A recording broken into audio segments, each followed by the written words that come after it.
like the part where real kids like us talk, and it's coming on, so be quiet. And now, a word from us kids. Typing up a story on the computer. Name.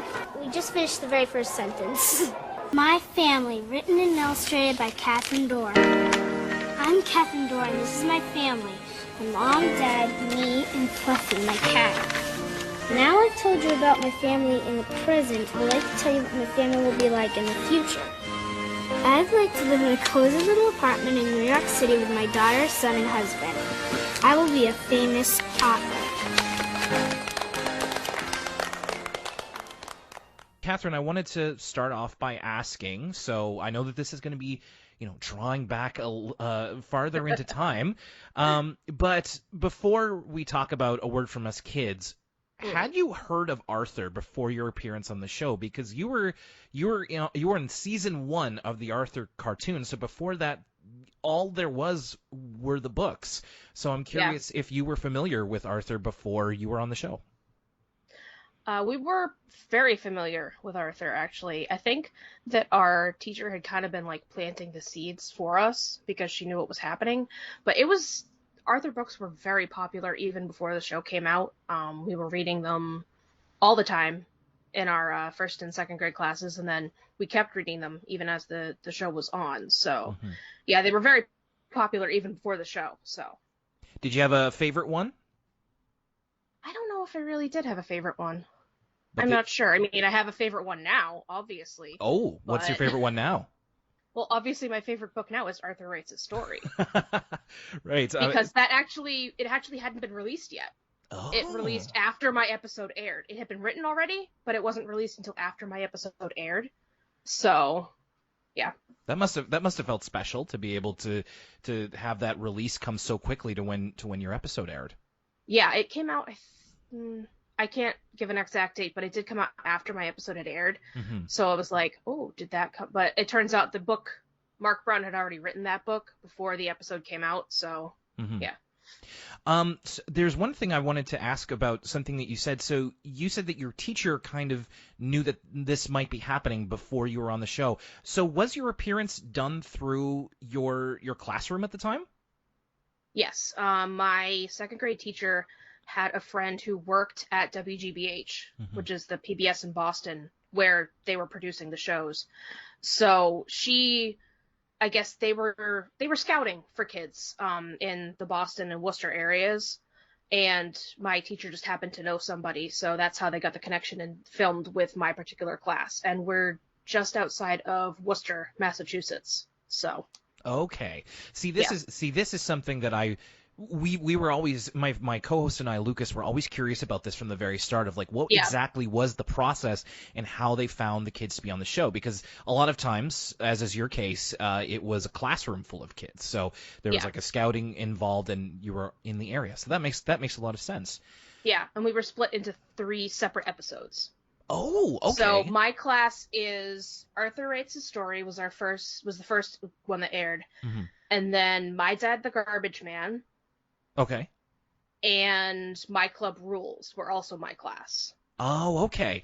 But is this the one that you're prominently featured in the Arthur Writes a Story one? But would you say you were like in the background of the other 2? I was not included in the other 2. I see. When we had our filming day, My Dad the Garbage Man and My Club Rules filmed in our classroom. Okay. And the kids, you can see actually some of the kids there is an actual overlap. There are 2 kids that are in both of those episodes, but they were all in the classroom. We were down in the library area of the school. So we didn't see any of the other stuff happening. Like our episode was filmed in a separate area on the same day. That's right. Okay. All right, this is really cool. Like I've never been able to. I mean, seriously, this is answering questions that I've had for a long time. So, your episode aired October 22nd, 1996. Yeah. Were you guys second grade, third grade? Like I'm guessing it was around what Arthur's age would have been in the show. Yeah, it was filmed when we were in second grade. Okay. So I was 8, and by the time it had aired, I was in third grade and had turned 9. Okay. So, yeah, I was around the same age as Arthur at the time, so. So, for those who haven't seen it, your segment involves you guys are creating a story and you talk about the different parts of making a story, and then eventually you, as I said, you're featured quite prominently because it's your story at the end. I've talked about this before on the show. When I was young, I guess when we were about the same age, and I was watching Arthur, like I was so obsessive about it that there was a time where I could literally repeat several, like dozens of episodes word for word because of how much I watched them. So going back to this, and I was, watching your segment in preparation for this, and I was like, it's weird. I apologize if this is a little weird, but I was like, yeah, right, Catherine. And then her father, Randolph, and mother, Charlene. I'm like, I just remember those names just from rote memorization. And I remembered the tone of voice in which you said, like, this is my father, Randolph Dorr. And I'm like, ooh, wow, I'm actually going to get to talk to her. So yeah, in 1995, they really didn't know much about privacy. If in case you noticed, as past the pilot season, no one used any kids' last names, but for some reason my full name is out there, and I get unsolicited Facebook messages from people all the time that are like, hey, I was watching an old episode of Arthur, and I'm like, yep, that's me. Oh my gosh.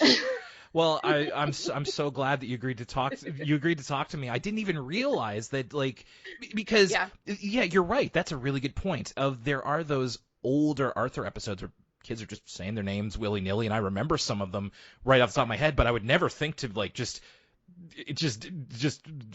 anonymous DM them or something and just be like, hey, were you on Arthur? It's just like, yeah. So I hope everybody has at least been respectful. Yeah, everyone has. Okay. Everyone always asks, like, the same questions, like, hey, what are you up to? Are you still writing? Things like that. So, right. yeah. Yes. Okay, so I'd like to know if you have any memories that stand out from the day that you would have taped that. Or I guess I should ask, we've seen what the final product is. Like, I guess, how long of a taping was it for a segment that's about 2 minutes long, roughly? I think it was the chunk of a day. Okay. Trying to remember exactly what we did, because, I mean, this was, like, 27 years ago, so. Yeah, we went out to the library because our school had just built a publishing center in the library. Mm-hmm. So we could take our stories there, and, like, the adults would type them up and, like, bind them together and make a book out of it, and it was, like, a big deal.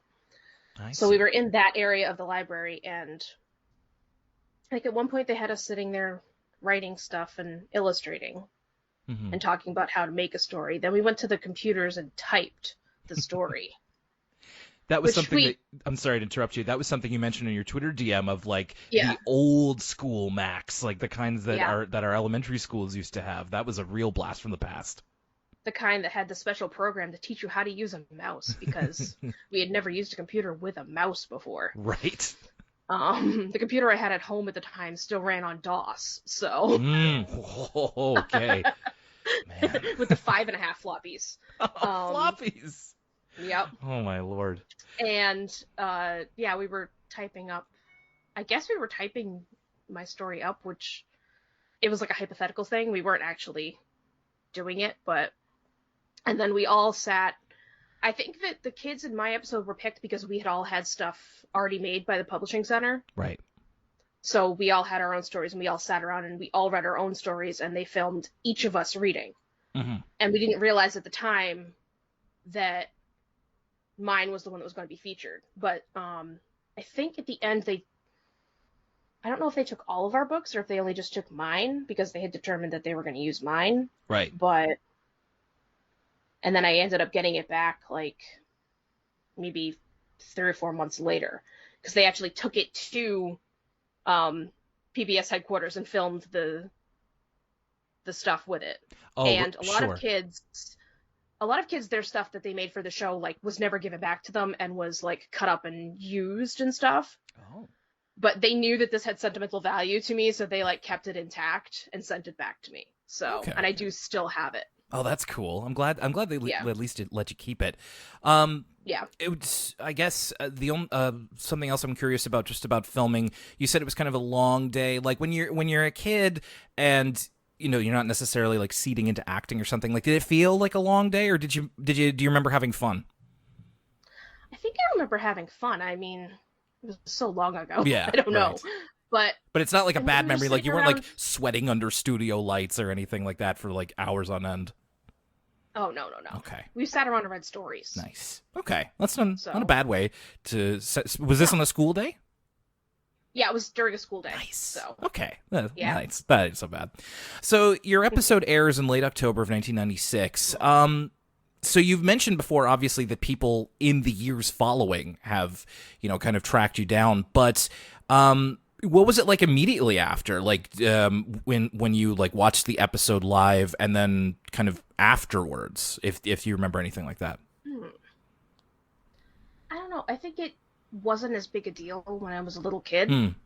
Like, I watched it and I was like, oh, this is really cool.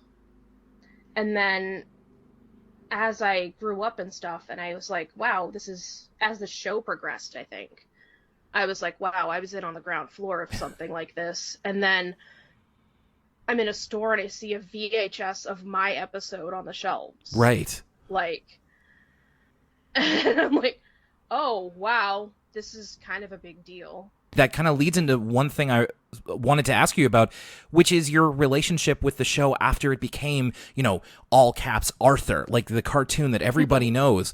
So being a part of the show, that's a really interesting thing for you to point out. Like, I never considered before, like, what a trip that must be. Yeah, it really is wild. Like, when I heard the show was ending and I looked back on it and I'm like, wow, I really did grow up with this show. Mm-hmm. I mean, I was his age when it started, and now I'm an adult on paper, at least. Yes. And and like the fact that the show has had such an impact on people, and I'm like, I was in on the ground floor of that, and it's really cool to have that feeling. And now I tell people that and they're like, wait, you were on Arthur? And I'm like, yeah, just look it up, you'll find it. I'll explain the hair. It was 1995. I definitely wasn't gonna hold that against you. I mean, actually, it looked quite better than my hair when I was that age. I'll tell you that much. So, I mean, hey, it's all a product of its time, from the Mac to the hair to everything. Yep. But yeah, I'm so glad that you have a positive memory of that, because it's something that, as I've done this podcast, I started in 2016, and I was also, when Arthur first premiered, I think I was like 6, so I was a little bit younger than Arthur, but I was around, you and I think are of similar ages, so now going through, now we're on season 14, which aired in 2010, and we're still getting people that are like, oh, this is like one of my first seasons, or I watched this when I was a kid, and I was like, I was 20 by the time this aired. Like, so I'm really glad that you look back on it fondly. What did you have any feelings about when it was announced that it was ending and it had its final episodes? Because so many people came out of the woodwork who watched Arthur when they were young kids like us, or they're younger than us, but they still watched Arthur when they were kids, and they were really upset about it. They were really sad about it. How did you feel about it, if anything? Well, it was kind of like a bittersweet thing, like oh, it's ending, but also like I like that they put an ending on it. That they bookended it, that they decided on an ending, and they didn't just kind of let it peter out or things like that. And I think that it's weird ending it now of all times, but we can also always just go back. And the show has grown and developed so much. I mean, when you look at the representation and the new characters that they've brought in and the stories that they've told, I mean, when we go to the first season, it's about like getting glasses or getting a puppy, and then in later episodes it's like dealing with someone who's autistic, or how to make your house accessible for your blind friend, and things like that. And even seeing the show kind of meld with my own identity, because I didn't realize that I was autistic until I was 22. But I look back at myself on that show, and I have a very specific stim that I do that's hand-wringing. Oh, okay. And you can see me doing it in the episode, and I'm like, oh. Because in 1995, that wasn't a thing. The signs were always there. The signs were always there, but yeah, it was really interesting looking at that and saying, like, wow, the show has really evolved kind of with me and with my identity almost.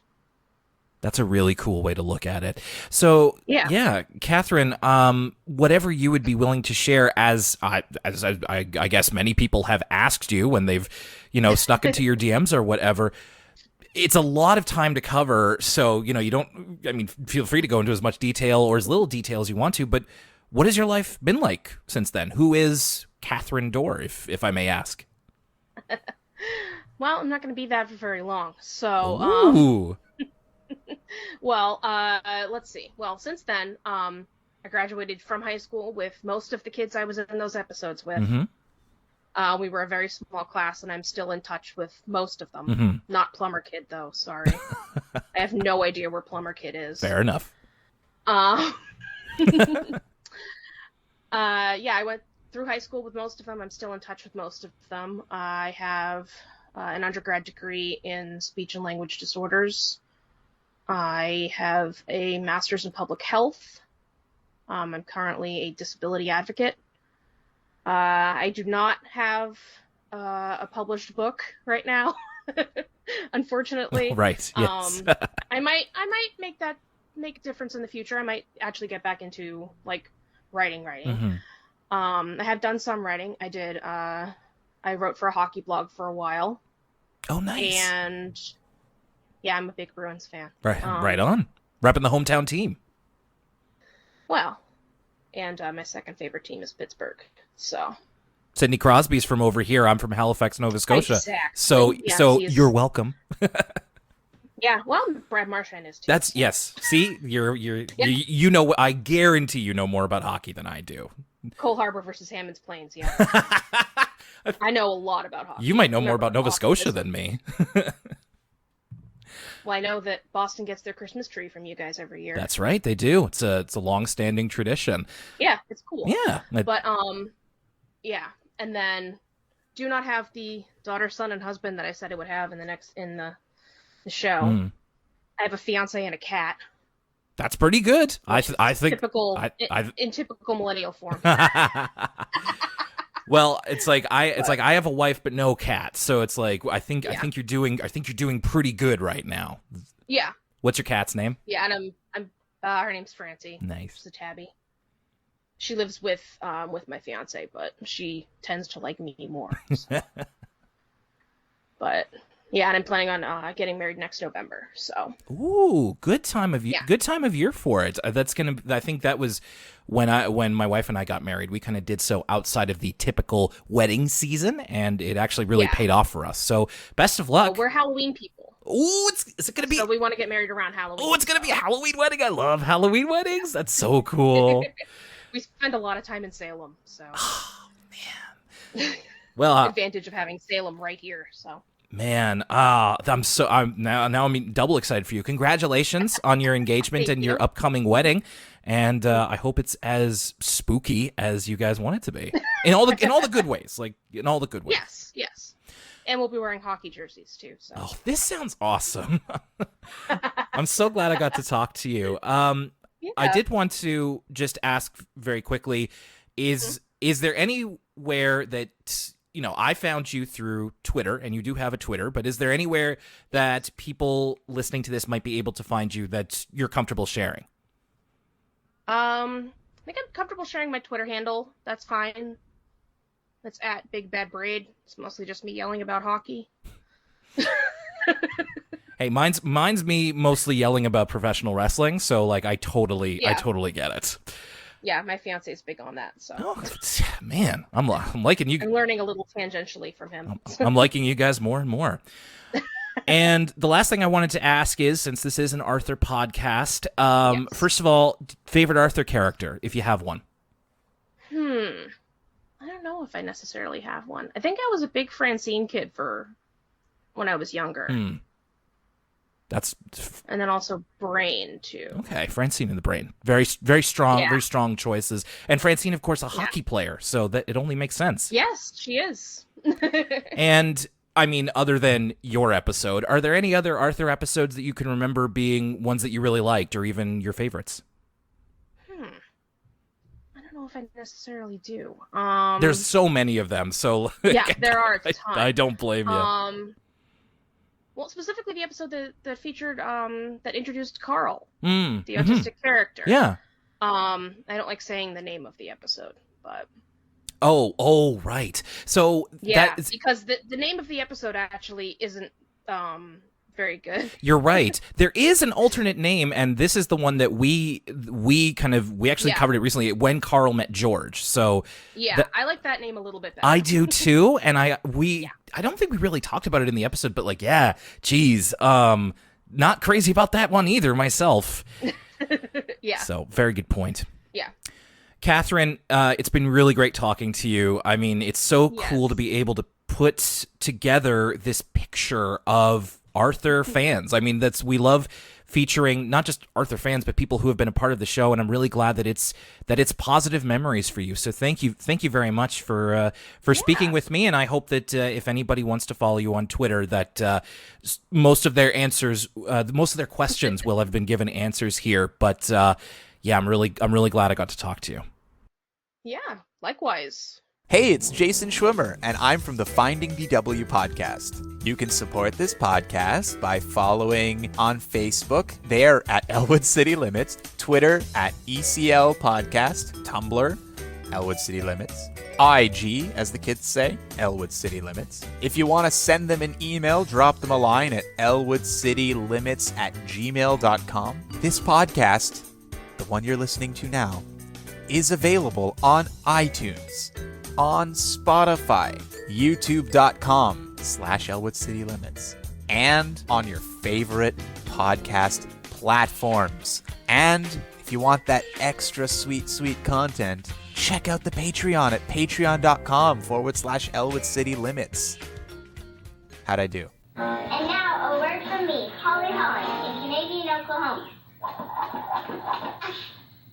Okay, Arthur enters a contest in the story that I wrote. Okay, this is confusing. And my story that I wrote for the contest was that Arthur enters a contest. That you get it? So, Holly, I wanted to start off with first of all, thank you again for doing this. It's so cool that I'm getting to meet you, and I'll explain why as we kind of keep talking here. But the first thing that I wanted to ask you about was, so before you were on the show, by that point, you were on in season 4. So the Arthur TV show had been on for a little bit. Were you a fan of either the show or the books, or were you familiar with Arthur very much at all? So I was familiar with Arthur to an extent, as in I did watch the show. I didn't follow it probably per se, like religiously, but I did watch it. I was a fan, you could say. But the whole reason that this even came about was because my mom was an avid TV guide reader.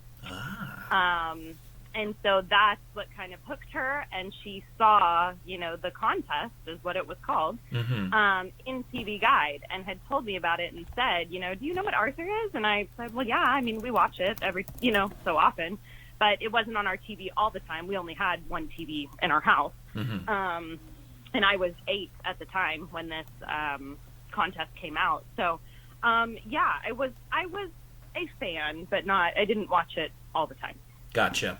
Okay, so you mentioned the contest. So I think that was a big thing that Lucas and I kind of had to fill in a little bit because, of course, Lucas and I both are from Canada. So I think that, I was watching Arthur at the time as it was airing. And so when this came out and it was based around a contest, and at the end of the episode, it's called The Contest. It aired in 1999. And it turns out that there were, submissions from people that were story ideas. And I was a little offended of they didn't ask me. I'm the world's biggest Arthur fan, right? But there were these mysterious kids who got to submit these story ideas. So let's talk about the contest a little bit. So you mentioned that your mom read it in TV Guide, which is great. I was a big TV Guide family for myself.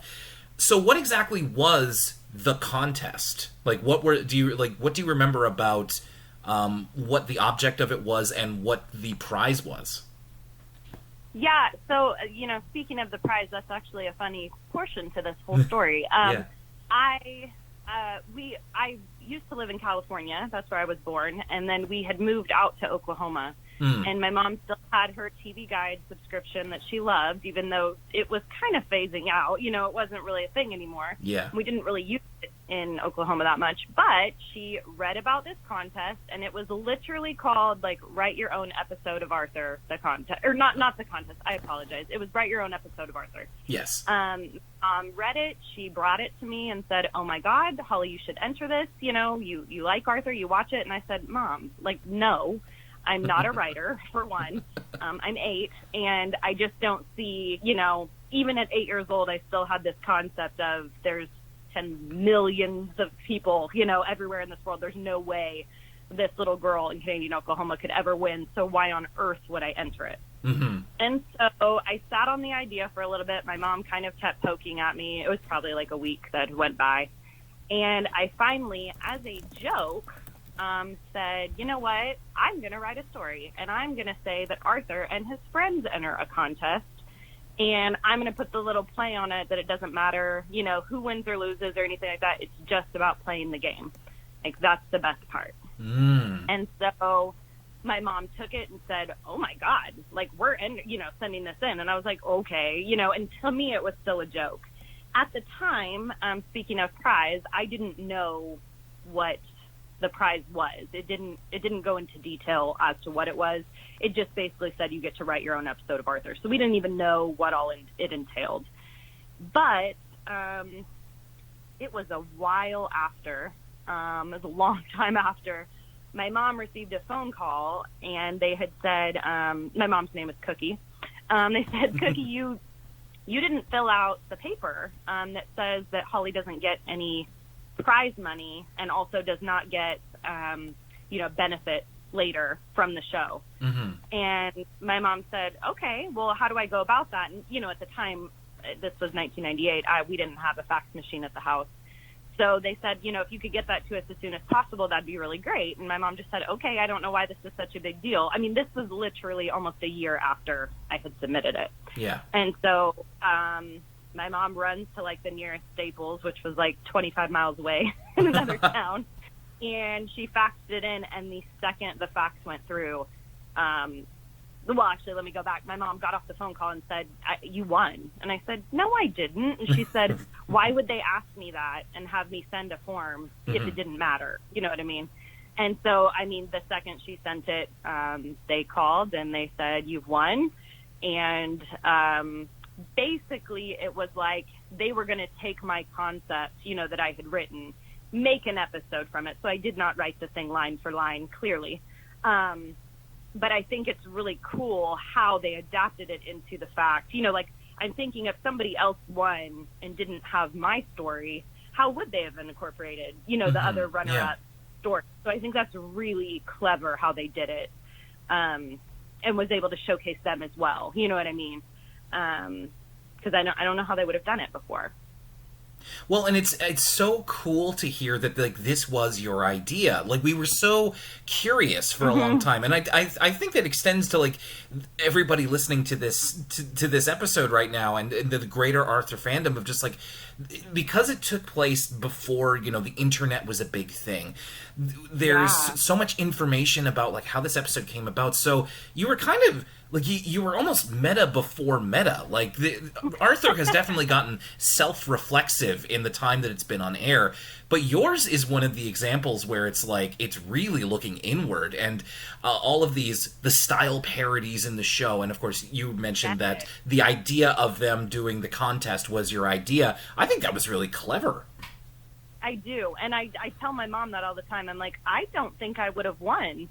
I think part of it was the fact that I was able to give an idea that gave them the potential, to incorporate their stories, because I was so happy. I didn't know until the show aired, what all was in it. A film crew actually came out from New York to little Canadian Oklahoma. But a lot of the kind of daily things that went on with me and conversations we had also were incorporated into the episode. Okay. that makes sense. So, of course, I think that I'll speak for myself here, but like not only to find out that at the end of the episode, the character in the show literally says Holly Holland, and you get to have like several of the Arthur characters say Holly Holland, like call you by your name, and of course you are featured in the Word From Us Kids. But like, tell me, I want to get into your memories about what it was like to create, like to be filmed for the show. But first of all, like, what did it feel like to have like the TV say your name, so to speak, in such a direct way, and in a way that like I can't think of too many other cartoon shows that would like say a kid's name. It's one thing if you're featured on the news or something, but this is an international program that is still beloved today, and they said your name. Like, that's, you can go back to the episode and watch it now, and they still say Holly Holland. And unfortunately, the best answer I can give you is that it's actually twofold. Okay. Because for one, it was really cool. You know, I'm this 9-year-old girl that wrote an episode a year ago, and I was told that I won, but I hadn't, you know, we didn't get to see an episode yet until obviously way later, because they had to come out and film and do the things first. But in that time period after they filmed, you know, my picture was put in TV Guide. Like, I was the winner, and I was this little girl in a national, you know, magazine. It was really cool. And then like my local newspaper in McAllister, you know, wrote a whole story on me. The Tulsa paper, you know, which is a big city in Oklahoma, wrote another story on me. And so it was really cool. It felt really cool. The twofold part to this is that it got really scary too, because it was the 90s, and we had a national television program saying my first and last name and where I lived. And so that gets really scary, you know, and I think that was probably why when you first reach out to me, to be honest, it just gets a little like, oh my gosh, you know, because everybody knows your name and they know exactly where you live. And when I tell you how small my town is, I went to school, my graduating class was 19 kids. So, I mean, everybody knew everybody, you know? Yes. And so it just got a little scary. We got a lot of mail, and not necessarily threats, but just weird mail, you know? And since we were in such a small town, you could just send it there, and it would come to us. You know what I mean? You didn't even need an address because it was such a small town. You know, our mail guy knew. So it was great, but it just kind of had its crazy moments, too, because it was the 90s. You know what I mean? I think, I don't think they probably realized it either when they did all of that, and they may have done it differently. But in recent years, it's been brought to light to me by lots of my friends, the different like Reddit threads that are out there and different things, and it is kind of cool. It's cool that people still are like, I wonder whatever happened to that little girl, you know, and they actually remember you, and it is kind of cool. But I do realize now, in speaking with you, I don't think I've ever thought of that people didn't actually know what you know, like how it actually came about. Like, you just saw this little girl in the middle that won, but I don't think, they ever really explain how that came about. So I'm kind of glad that I'm getting to tell you. Yeah, I'm glad you're getting to say it as well. And like I said, it's just that it's a combination of the fact that for us, Arthur aired at a time where it's like it all kind of seemed like magic of like, you know, even down to like, again, I'll only speak for myself. Maybe some kids saw through this, but for me it was like, wow, like how do you even make a cartoon? It's like, oh, you draw it. It's like, no, you don't. It's like magic. And then when like a real person appears in the cartoon or they say the real person's name, it's like, but how? How does the cartoon know that, like, real people exist? And it kind of persists into the fact that, like, I don't think there's a lot of big record keeping for even a show as big as Arthur. Like, and I think it was right at that time, as I said before, where the internet was still very nascent and new. Correct. I'm sure you could really dig around and like talk to. I have friends who have talked to people who have written for the show and been part of the crew, but there's still a degree of it that it's like, I'm not 100%. We have like educated guesses, so to be able to get your experience is really, really something important. And it's interesting that you said, of course, that there was the equal parts good and not so good attention. That's actually something that Catherine, who I also spoke to for this episode, she was also a little leery in her 30s now of just like, yeah, I said my full name on the show and my parents' names and where I lived. And it's like, yeah, Holly, you are, you know, if you watch the segment now, it's like, it really is. That's a snapshot of your life. And so I can imagine that, like, it's just, I really think, and you kind of mentioned this as well, they definitely would have done this differently now, just purely from a privacy standpoint. It's just wild how different things used to be. I mean, yeah, we went in my classroom. Like, you met some of my friends, you know what I mean, and their names as well, and you got to see all the things I did in my free time. And, yeah, it just got a little scary. We had received a letter in the mail that was anonymous, but it said everything about my daily life, you know what I mean? And we were like, from so, like, you know what I mean? It was somebody saying they knew us, but they didn't. And I think they were wanting to, like, meet us, you know, in a way, but it just came off a little more scary, you know, than a fan per se. They would do it differently now. Obviously, a lot has evolved, you know, in 20 years' time, so I'm sure they would do it differently. Well, and this is something I mentioned to Catherine as well, where it's like, it was really strange to talk to her at first because, speaking for myself, I, like, when I was growing up, I was so, like, literally obsessed with Arthur that I memorized entire episodes back and forth. So, like, I had it committed to memory when speaking to Catherine, where it's like, I know what your mom's and dad's names are because it's just up there in my memory. And the same with, like, I've never forgotten Holly Holland of Canadian Oklahoma, because it's just like, it just was part of my brain for such a long time. And then I think you're dealing with a lot of people who have maybe not an obsession, but just have a similar really strong interest with Arthur, but maybe in some cases don't know where the appropriate line is. So I'm happy that, you know, nothing really terrible happened, but I can understand that it's taking a little bit of the good with the bad. I wanted to just follow up as well. Are there any other significant memories of taping the A Word From Us Kids part? Like, just in terms of the experience of having basically a day in your life taped for Arthur and filmed. Yeah, it was really cool. The film crew said that they were coming out from New York, and of course we immediately freaked because we lived in a little trailer in Canadian Oklahoma, which is the size of nothing. And we were like, where are these people going to stay, you know? So they actually had to stay in a hotel that was about 15 miles down the road from my house. And so they stayed with us stayed around us and stayed in our trailer, but for a week, you know, and they came to my school a couple of days and just made sure that they were kind of going through our days. And that was really cool. But the whole school basically shut down, you know what I mean, for me to film this because the school was so tiny, you know? Yeah. Like when you see the school behind us in that A Word From Me segment, it's literally that, like, that's my classroom. Like, there's literally, 12 or 13 of us. And then behind you see the school, and that's it. Like, you're not missing anything else. It's tiny.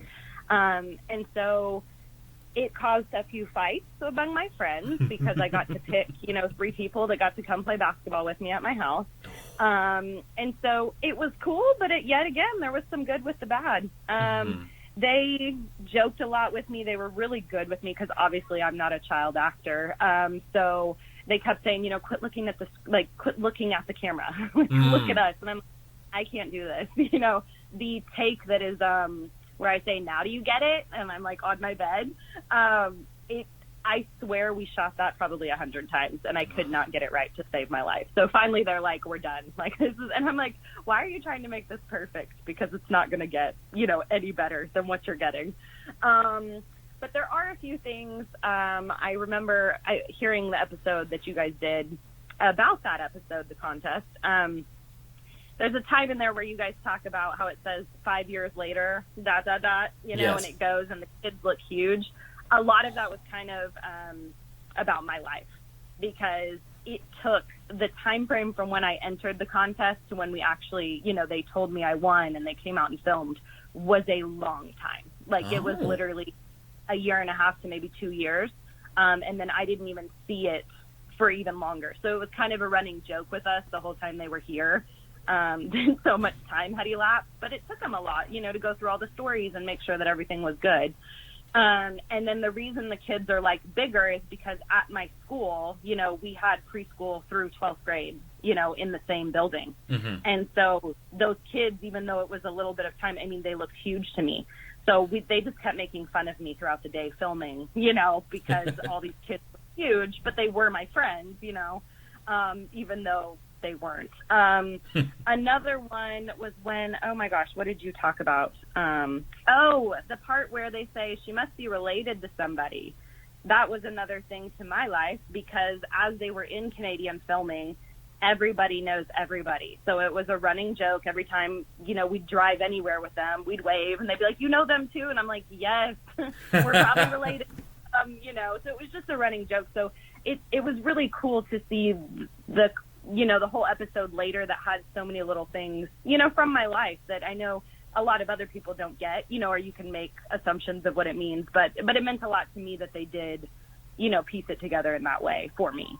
That's really cool. And that's even stuff that I would never have assumed was taken from real life. I almost would have thought they're like, oh yeah, they just thought of something. But that's even better to know that they took inspiration from just the time that they spent with you and applied it to the show.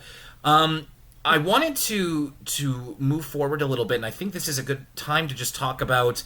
So you mentioned how following your time filming the show and being featured on it, you did receive some attention, and that attention, comes in bits and starts to this very day. With you search Holly Holland Arthur, and there's the one like the second hit or something is a Reddit thread, as you mentioned. What is your relationship with Arthur the show now, and how do you remember your time with it? Like, did it go through different periods in terms of how you thought about being featured on it? Did you watch more of the show, or did you just I just like to know how this changed your relationship with the Arthur show, if at all. Yeah, so through high school, it kind of, I don't want to say got put on the back burner, but it did to an extent, because it was still that scary time where I was in high school, and Facebook was starting to become a thing towards my year.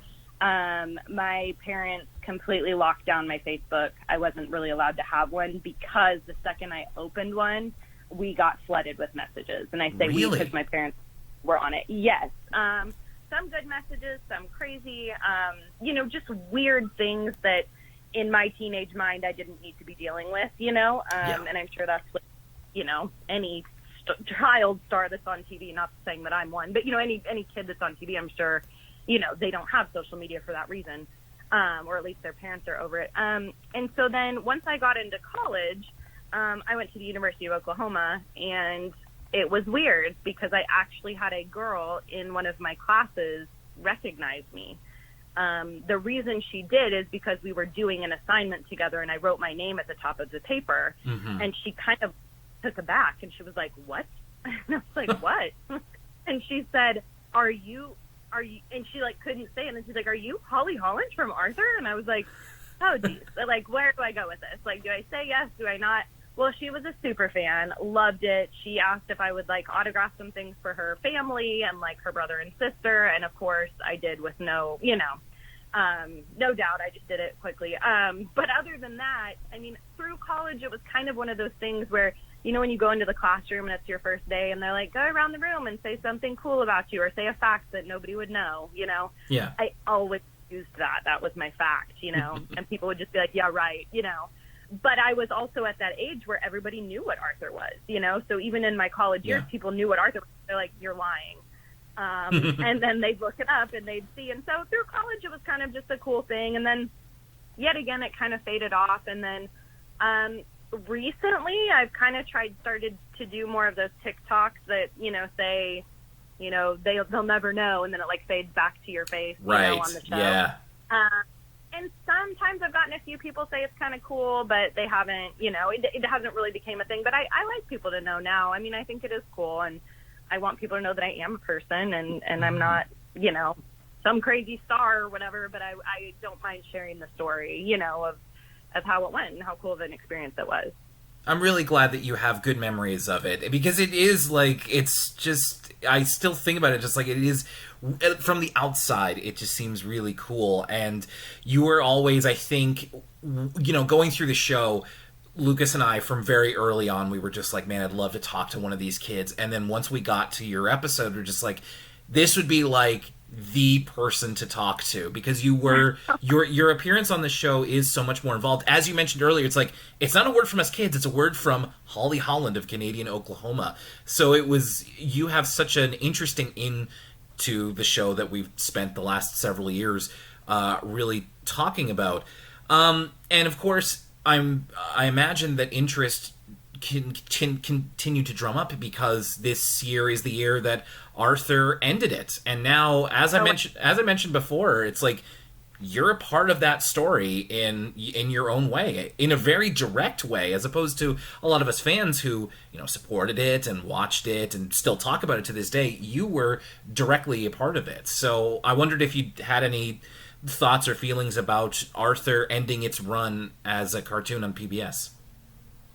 I mean, I was really sad because I do think it is a very great show, and I think it teaches kids a lot. You know, I learned a lot from it, and they gave me one of the coolest experiences of my life. You know, I got to experience something not a lot of kids get to experience. You know, at the time, I don't think I noticed how cool it was until later, and now I have friends that are like, "You do realize that's a really cool thing, right?" I'm like, "Oh, I guess it was," and I'll be honest.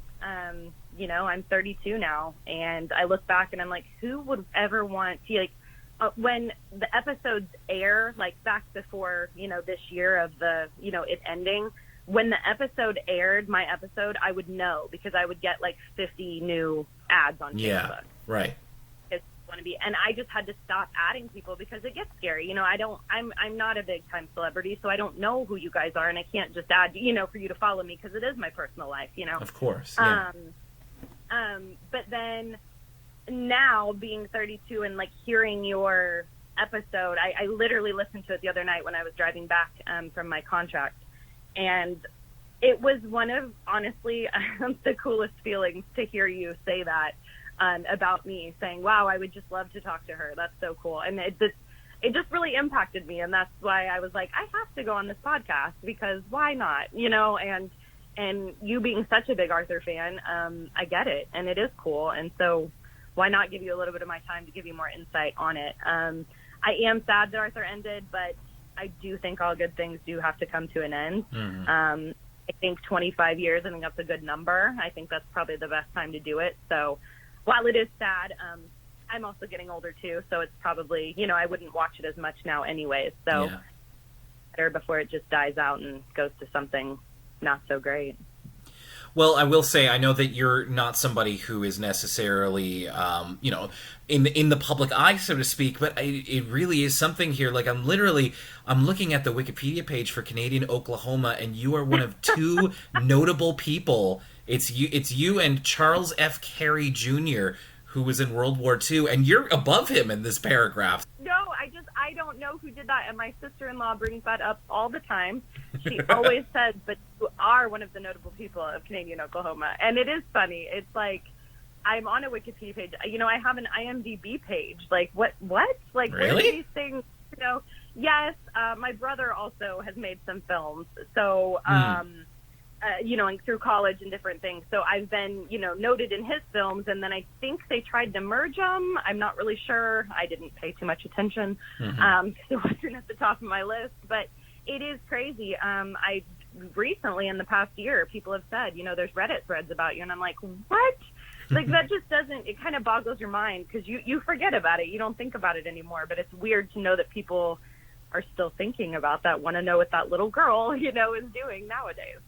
Well, I do want to affirm that, because in helping to build up a community of Arthur fans through our podcast, but through other methods as well that have naturally sprung up over the past few years, especially a few years ago when the Arthur memes really exploded, there has been like a desire to get to know the people who, as I said before, were directly involved with the show. And I think you have been absolutely requested as like an interview for years now from our listeners, of just like, you should track down Holly Holland. And like, there is a real desire to know not just what it was like to be there, but also get an idea of who you were and who you are now. So when you were on Arthur, that was some 20 plus years ago.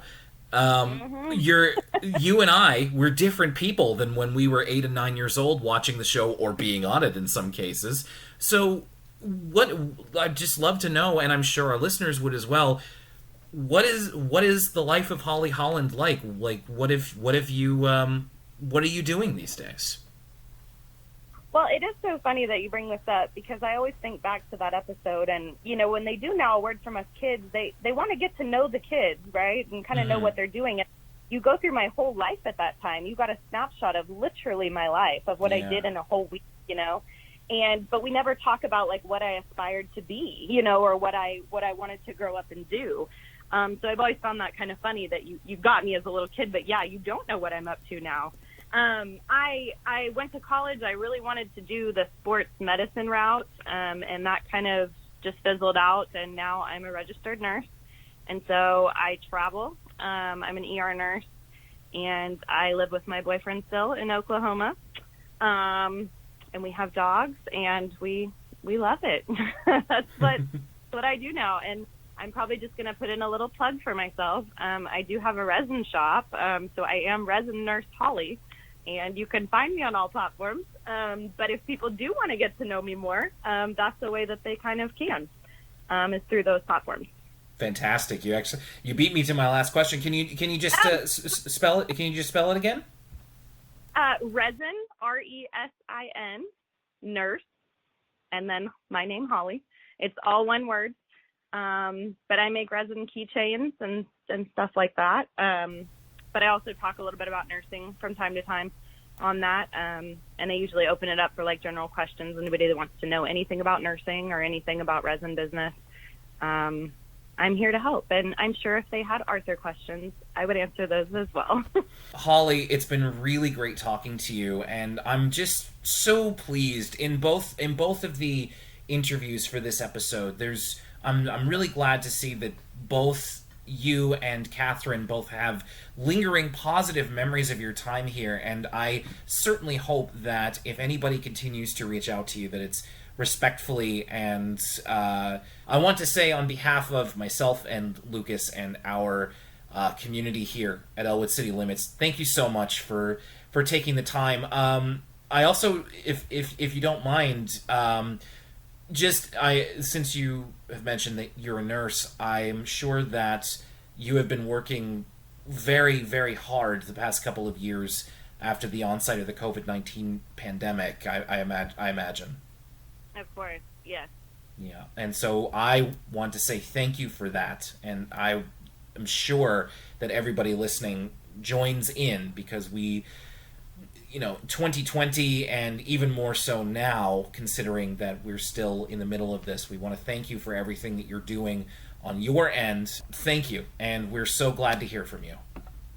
Well, no worries. Thank you so much. I appreciate you reaching out again, because as you can tell, it was a little bit of apprehension, but I now know that shouldn't have been there in the first place. And these last few years have been very tough, but I think I want to thank everybody, out there who has done the things, worn the mask and gotten the vaccine and done the things that would help, because it's only made my life just a little bit easier, at certain times.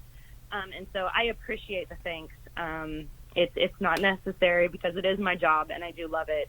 I love caring for people. So it's been rough, but this interview made things a little bit better. It was nice to hear from you, and I did enjoy reflecting on my time with Arthur. Hey everyone, quick editor's note that I wanted to add here. I totally forgot during the interview. If you couldn't tell, I was a little starstruck, but I forgot to ask Holly very important questions. So I sent her a message, and she says, my favorite Arthur character is DW, because I can totally relate to her. I have an older brother, and I always annoyed him and wanted to be around him and his friends. And as for favorite episode, she says, I didn't have a favorite episode until mine came out. Thanks to Holly Holland and Catherine Dorr for their time and their experiences and memories being on Arthur. Were you ever on Arthur? Were you in a Word From Us Kids segment, or were you featured in any other live-action segment? Maybe a Postcards from Buster segment? We would love to hear from you.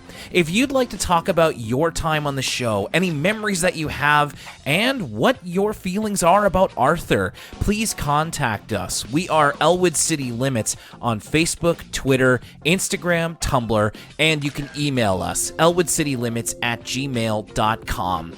We would love to be able to broadcast your experiences being on Arthur to the fans of Arthur and the rest of the world, if you're willing to share them. My name is Will Young, and for my co-host Lucas Mancini, thank you for listening to and supporting Elwood City Limits. We'll see you next time.